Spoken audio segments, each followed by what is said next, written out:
салом бинандагони гиромӣ, фурсате фаро расид ки шумораи навбатиро аз силсила намоиши ганҷи бебаҳо манзури шумо гардонем.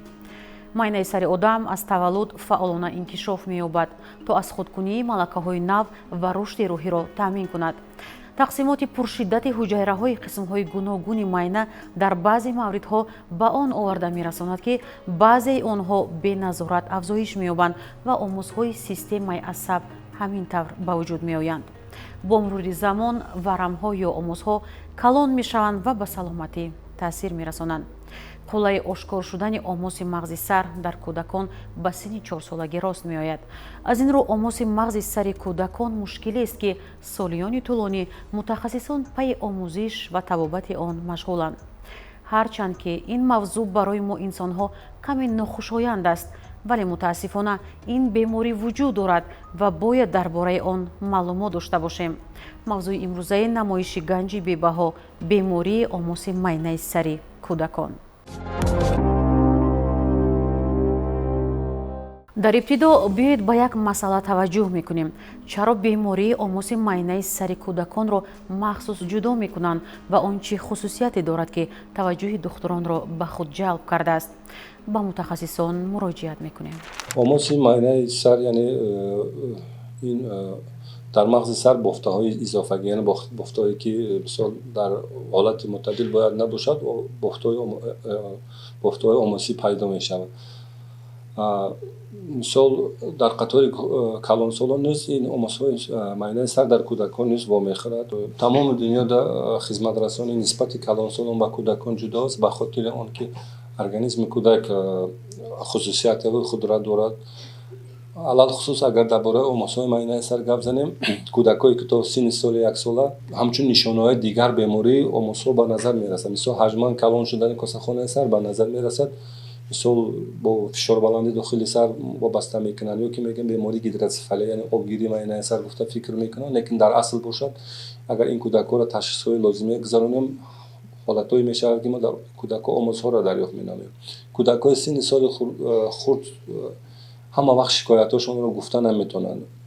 ё ки аз ҷониби волидайн бошад, бисёр вақт ҳамин чизҳоро эътибор наметиҳанд. мисол кӯдак гӯяд ки сарам дард кард, ё ки мактаб намерам, ё ки дилим беҳазур шуд, гӯяд хиёл менамоем ки кӯдак дурӯға гуфт зодааст. чунки мисол баъзе чизҳоро одами калонода мисол ин чиз нисбатан сабуктар мебошад, ки ба хотири он ки одами калон имрӯза ҳолатиша динангӣ ва фардо мешидагӣ ҳолатиша дарк карда метавонад ва сари вақт духтур ба муроҷиат мекунад. омосҳои майнаи сар ин омосҳое мебошанд ки омосҳое ки дар даруни косахонаи сар аз бофтаҳои параганглиалӣ, бофтаҳои асаб ва дигар бофтаҳо инкишоф меёбанд.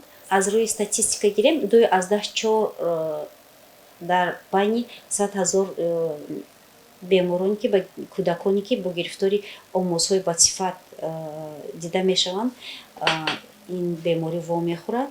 асосан бемориҳое ки омосҳои мағзи сар бо омосҳои бадсифат табобат мешаванд, дар шӯъбаи мо ин беморон табобати химиотерапия ва табобати нурӣ мегиранд. чунки дар аввал вақте ки ин беморӣ ташхис гузаронида мешавад, аз тарафи ҷарроҳони майнаи сар беморон ҷарроҳӣ гузаронида мешаванд ва бо тасдиқ шудани ташхиси гистология ва дар шӯъбаи мо табобати худро мегиранд. аз гуфтаҳои табибон бароямон равшан гашт ки чаро ин бемориро дар кӯдакон махсус ҷудо мекунанд. саволи дигаре инҷо пайдо мешавад. чӣ тавр муайян карда мешавад ки майнаи сари кӯдак омоз дорад? оё ин ҳолат дар ҳамаи кӯдакон мушоҳида мешавад ё бо сабабҳои муайян дар баъзе кӯдакон? яке аз нишонаҳои он ки кӯдак гирифтори бемории майнаи сар мебошад, кӯдак шикоят мекунад ба модараш ки ҳангоми роҳ рафтан аз ҷои хестан сараш тоб мехӯрад, дилбеҳазурӣ дорад, партофтани ки бесабаб, яъне ки вайроншавии қисмҳои рӯда ё меъда бемор нест, лекин дар кӯдак партопарто дида мешавад, қайкунӣ дида мешавад, тоб хӯрдани сар дида мешавад ва бояд вақте ки кӯдакон бо ин шикоятҳо ба падару модар муроҷиат намуданд, аввалан ки падару модар бояд ба духтури ҷои истиқомат муроҷиат намоянд ва ташхисҳоеро сари вақт гузаронанд, чунки чуноне ки мо муайян кардем, бисёр кӯдаконе ки муроҷиат мекунанд бо омоси майнаи сар қариб ки дар стадияҳои сеюм чорум мебошанд. Бинобар ин ки сар кардани табобат ва сари вақт ба ин кӯдакон ёрӣ расондан вобастагӣ дорад аз он ки фоизнокии беҳ шудани аҳволи кӯдак дар стадияҳои сеюм чорум албатта ки паст мешавад. дар структураи омосҳои майнаи сар дар кӯдакон бештар омосҳои чуқурчаи паси сар, яъне омосҳои мағзча, омосҳои минтақаи гипофиз, хиазмаселарӣ вомехӯранд. мегӯянд ки варами мағзи сар дар кӯдакони навзод аксар вақт бо вайрон шудани инкишофи кӯдак дар батни модар алоқаманд аст. обаҳои мағзи сар дар кӯдакони хурдсол бо дигар нуқсонҳои модарзодӣ аз қабили нуқсонҳои дил ва вайроншавии инкишофи устухонҳои косахонаи сар ҳамроҳӣ мекунанд. инчунин навзодон ба омилҳои мутагении беруна ҳассостаранд. аз ин ҷост ки омилҳои радиатсионӣ ва кимиёвӣ бевосита ба ҳуҷайраҳои кӯдак таъсир мерасонад, ки метавонад варами мағзи сарро ба вуҷуд орад. дигар нишонаҳои беморӣ кадомҳо бошанд? ду гурӯҳи калонро ташкил мекунад. Якум гурӯҳ аломатҳои умумимағзӣ, яъне аломатҳое ки аз тарафи майнаи сар вобаста ба баланд шудани фишори дохили косахонаи сар вобаста мебошанд, ино пайдо мешавад. дар сараввали мисол пайдоиши омосҳои мағзи сар ба беморо айсоби ки баланд шудани фишори дохили косахонаи сар дарди сар мушоҳида мешавад. ҳамун спецификаи дарди сар дар омосҳои майнаи сар ҳамин аст ки беморро бештар субҳ саҳар аз хоб хестанда бо дарди сар мехезанд. мисол баъди нисфурӯзӣ дардошон нисбӣ кам мешавад. ин мисол яке аз симптомҳои асосии дарди сар. агар ки ҳамин нишонаҳои беморӣ авҷ гирифтан гирад, ба дарди сар дилбеазурӣ, қайкунӣ пайваст мешавад. дар ҳолатҳои вазмин бошад, беморро ҳатто кома ба афтида ҳолатҳои фавтам ба ҳолатҳои фавт низ омада мерасонад. дуюм гурӯҳи ин аломатҳои минтақавӣ, яъне очагови симптоми аломатҳои минтақавии майнаи сар. агар ҳамин мисол муляжи майнаи сар бошад, вобаста ба он ки куҷои мағзи сар ба омоз ҷойгир шудааст, аз ҳамин минтақа аломатҳои мисол ҳамин беморӣ, яъне аломатҳои минтақавӣ пайдо мешавад. ин метавонад бошад ки хурушҳои ихтилоҷӣ, яъне судружный синдром, метавонад шавад ки ягон фалаҷ ё нимфалаҷ, ё ки вайроншавии ҳиссиёт, мисол парестезия, мисол гипостезия, анестезия, баръакс мисол дард, мисол ки ба фаъолияти новобаста қишри осебдидаи майнаи сар вобаста мебошад. ин яъне аломатҳои минтақавӣ.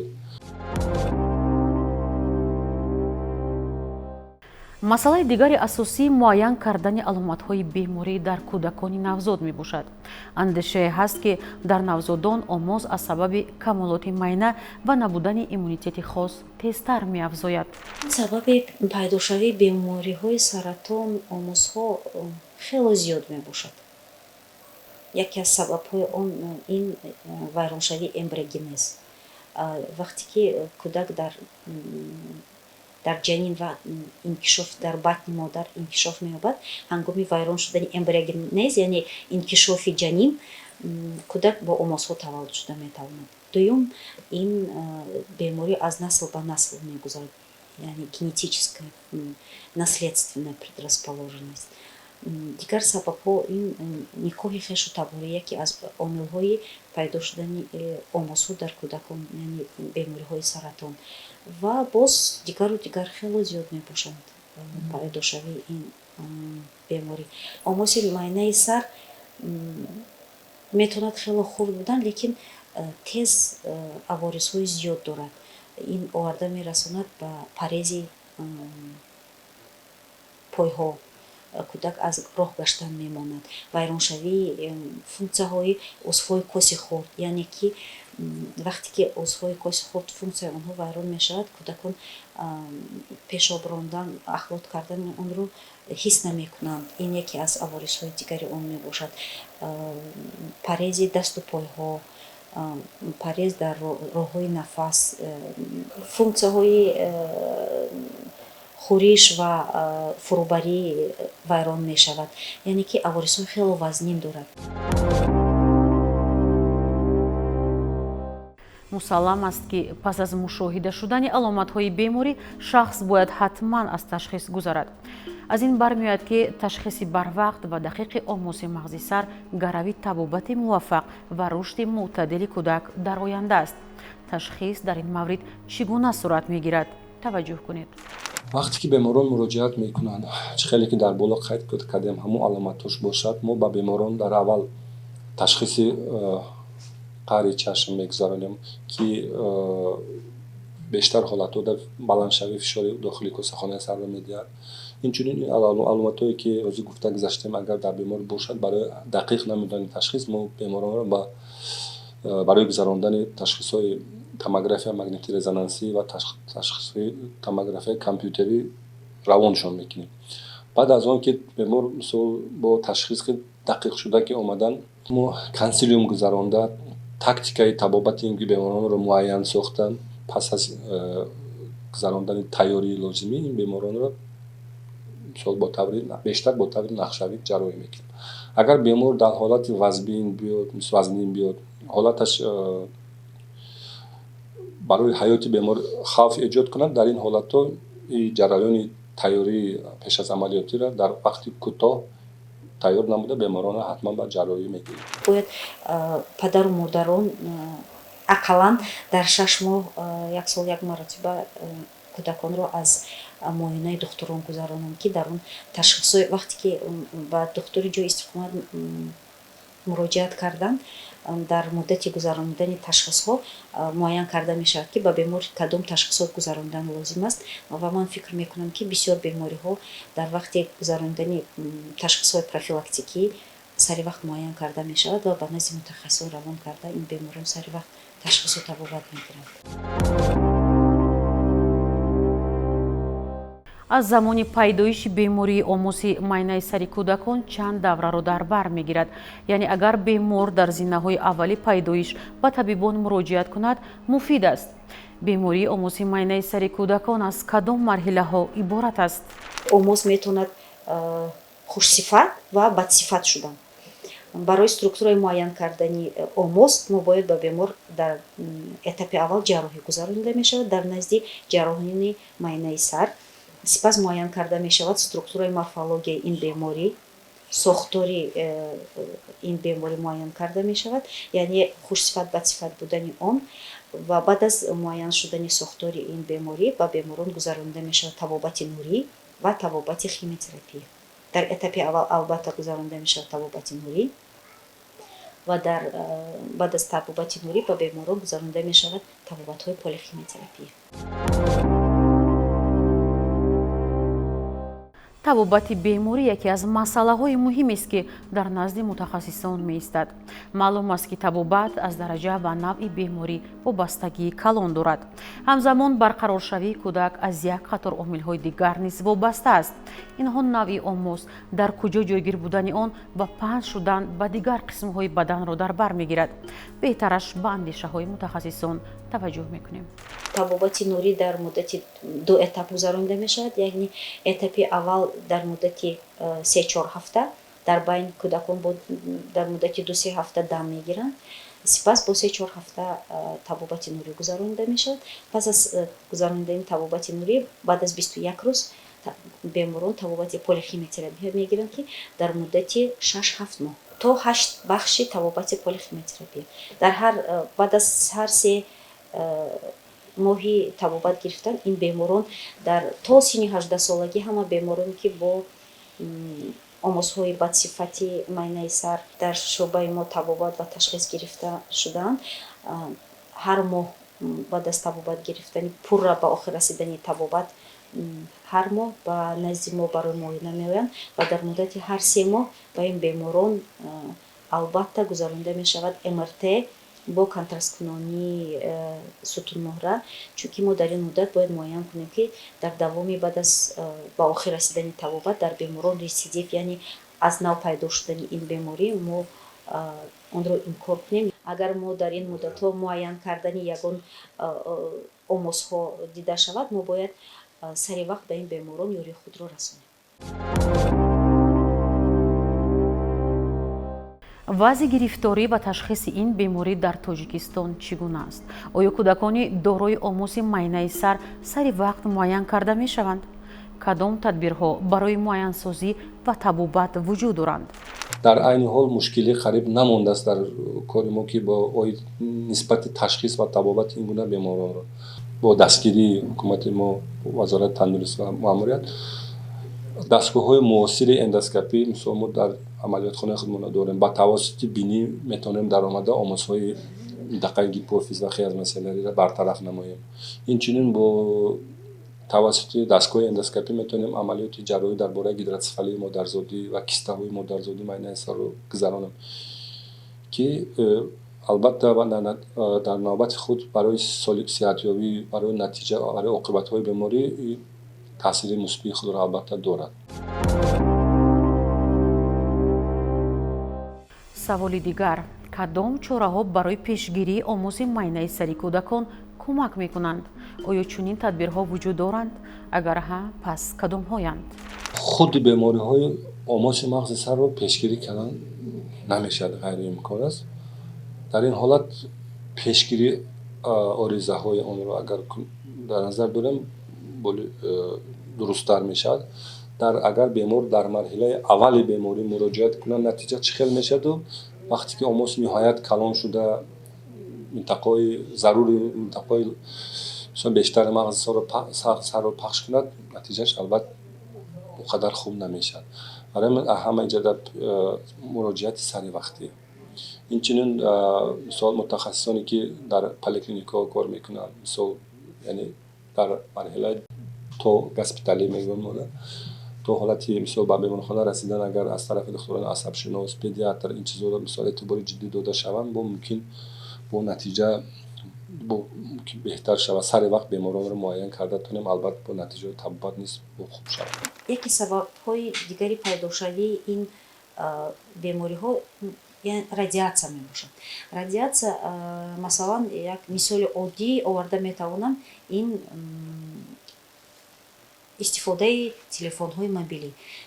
чӣ қадаре ки бисёр телефонҳои мобилӣ истифода бурда мешавад, ин албатта ки барои ба кӯдакон зарари зиёд дорад, чунки кӯдакон ин организме мебошад ки инкишоф меёбад ва дар вақти инкишоф ёфтани организм таъсирнокии радиоволнҳое ки ин телефонҳо дорад тезтар мешавад. дар ин муддат кӯдакон бениҳоят асабонӣ мешаванд, паст шудани шунавоӣ, паст шудани биноиши кӯдакон дида мешавад ва агар дар ин кӯдакон бошад омосҳо, ин албатта ки он барои пайдо шудани омосҳои майнаи сар низ кӯмак мекунад ва инкишофи онро тезтар мегардонад. бинобар ин зарари онро ҳам мо бояд донем ва ба падару модар ман маслиҳат медодам ки телефонҳои мобилӣ танҳо барои муайян кардани дар куҷо будани фарзанд ва махсусан ба кӯдакони майда на зиёда аз 1 соат барои истифода додан лозим аст, ки чунки чӣ қадар зиёдтар истифодаи он, ҳамон қадар зарарноки он зиёдтар мебошад. албатта мисол волидон барои саломатии кӯдак, барои мавқеи вай дар ҷомеа ҷавобгар аст. агар мисол дар кӯдаконашон инҷиқӣ, хуруҷҳои ихтилоҷӣ, субҳ аз хобаш хеста кӯдак ва дарди сар шикоят кунад, ёки ҳангоми роҳ гаштан каловидан, ёки чашмошонда ягон аломатҳои олусии чашмон, мисол дар рафтори кӯдак дигаргуна, инчунин мисол аломатҳое ки муқаррарӣ набуд пайдо шудааст, эътибори ҷиддӣ, яъне сари вақт ба мутахассисон муроҷиат кунанд, ки албатта барои аз сари вақт шифо ёфтан ва сари вақт ташхис гузоштани беморӣ мусоидат мекунад.